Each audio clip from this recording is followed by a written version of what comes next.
Nah, yang perlu teman-teman ketahui, yang pertama ada single inheritance. Ini bentuk inheritance paling sederhana di mana kelas parent-nya hanya menurunkan kepada sebuah kelas child. Itu kayak tadi ya, kayak contoh yang barusan saya jelaskan. Ini ya kayak tadi. Terus multiple inheritance. Multiple inheritance itu ketika bentuk inheritance yang mana kelas child-nya itu mendapatkan turunan lebih dari satu kelas induk, sehingga kelas child dapat menggunakan atribut dan metode dari beberapa kelas ya, jadi menggunakan fungsi dari beberapa kelas parent yang didefinisikan. Nah, metode di sini itu sebenarnya fungsi ya teman-teman ya, jadi disatuin dulu istilahnya. Nah, contohnya yang tadi ini ada kelas hewan dan kelas mamalia ya. Nah, kelas hewan itu ada inisial sebagai namanya apa, namanya siapa itu, dan di kelas hewan itu ada metode atau fungsi bergeraknya apa gitu. Terus di kelas mamalia itu hanya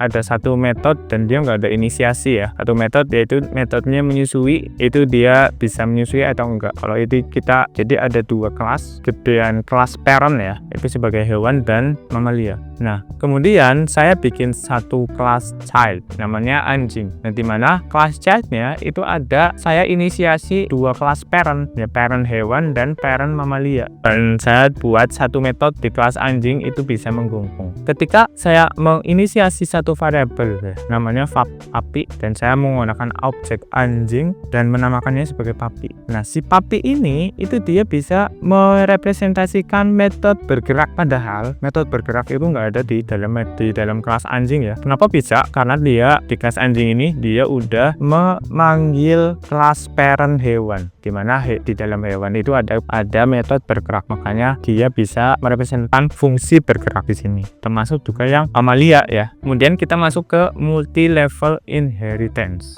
Ini bentuk inheritance yang menyerupai rantai. Bentuknya itu kelas A menurunkan kepada kelas B, kemudian kelas B menurunkan kepada kelas C. Ini bentuknya kayak ada ortu, ada anak, ada cucu gitu ya. Nah, kita lihat coba. Jadi gini, jadi di dalam hewan itu jadi kayak parent gedean. Nah, terus ada satu child class ya, child class namanya mamalia. Di dalam mamalia itu saya memanggil si hewan ya. Maksudnya kita pakai parent hewan. Jadi nanti kelas mamalia itu bisa memanggil metode dari bergerak ya, metode bergerak yang ada di dalam parent hewan, kelas parent ya. Kemudian kelas anjing ini sebagai kelas cucunya ya, bukan child lagi tapi kelas cucu ya, karena dia memanggil anak, berarti kelas anak ya. Ini kelas anak itu dalam artian kelas mamalia di sini ya. Nah, otomatis si kelas anjing ya atau kelas cucu ya, itu dia otomatis bisa memanggil metode yang ada di inisiasi mamalia dan parent ya, parent hewan. Jadi basically hampir sama, cuman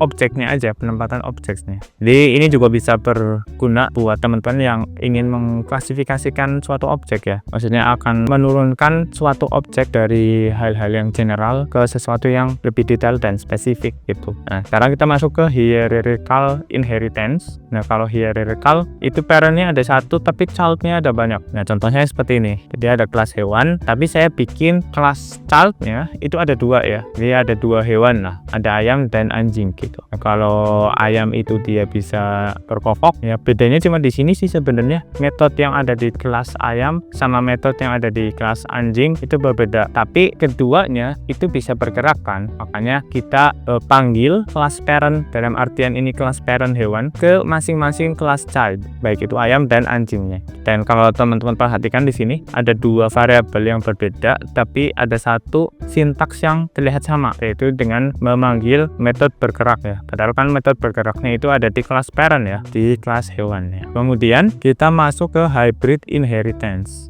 Hybrid inheritance tersendiri itu bentuk inheritance yang menggabungkan atau mengkombinasikan berbagai jenis inheritance lainnya, seperti single inheritance, multiple, multi-level, hingga hierarchical dalam sebuah program.